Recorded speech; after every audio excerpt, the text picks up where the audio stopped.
நால்வரால் கைவிடப்பட்ட கர்ணன் கதையை பார்ப்போம்.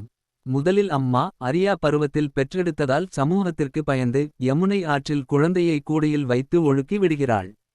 எந்த தாயும் செய்யாத செயல் இது.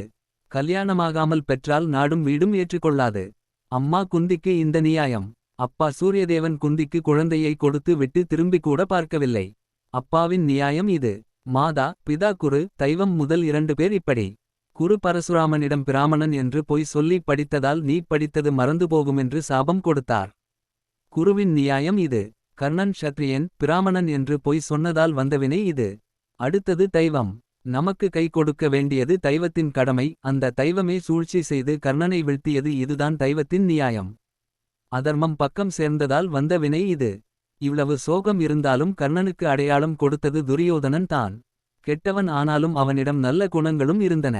யாருமே முழுக்க நல்லவர்கள் என்று சொல்ல முடியாது. கெட்ட குணங்கள் குறைவானதால் நல்லவர்கள் என்று சொல்கிறோம். கெட்டவர்களிடத்தில் நல்ல குணங்கள் குறைவு, அதனால் கெட்டவர்கள் என்று சொல்கிறோம். நல்ல பழக்க வழக்கங்கள் பின்பற்றினால் நன்றாக வாழலாம்.